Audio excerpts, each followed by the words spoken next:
ఈరోజు ఇప్పుడు ప్రార్థన చేయలేని వాడివి రేపు ప్రార్థన చేస్తామని లేదు. చాలామంది ప్రార్థన చేస్తానికి రేపు లేచి ప్రార్థన చేస్తాను. ఇప్పుడు చేయవే? ఇప్పుడు ఏంటి ఎక్స్ట్రా బిల్లు ఏమైనా కట్టాలా? ప్రార్థనకి ఏమైనా కాంప్లికేషన్ ఉందా? ఉన్న స్థానంలో ఉన్న స్థితిలో ఉండి ప్రార్థన చేయొచ్చు. బైబిల్లో మనం చూడగలుగుతాం. నువ్వు ఎక్కడి నుండైనా ప్రార్థన చేయొచ్చు. అంత చేప కడుపులో ఉండి ప్రార్థన చేయొచ్చు, బురదలో ఉండి ప్రార్థన చేయొచ్చు, పిట్లో ఉండి ప్రార్థన చేయొచ్చు, అగ్నిలో ఉండి ప్రార్థన చేయొచ్చు. నువ్వు ఎక్కడి నుండైనా ప్రార్థన చేయొచ్చు. మంచం మీద పడుకుని కూడా ప్రార్థన చేయొచ్చు. ఎందుకంటే మరణ పడకలు ఉన్నదప్పుడు నువ్వు అక్కడి నుండి మొరపెట్టినా కూడా ప్రభు నీ ప్రార్థన వినే దేవుడు. But I'm telling you, prayer there is no limitation.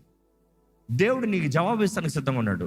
కానీ ఎరిగిన నీవు ప్రార్థన చేయకపోతానికి కారణాలు ఏంటి? అపవాది వాడు చేయగలిగినంత నీవు దేవునితో సంబంధం లేకుండా చేస్తావు. వాడు ఆశ, కోరిక, వాంఛ అంతా నీవు దేవుని సన్నిధిలో చేరకుండా ఉండటం చేస్తాడు.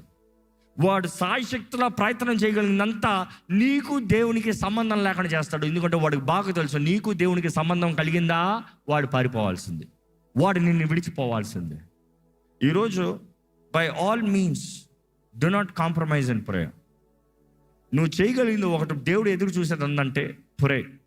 రెండవది దేవుడు నీకు ఇచ్చిన దృష్టి, ద విజన్, నీకు ఇచ్చిన విజన్.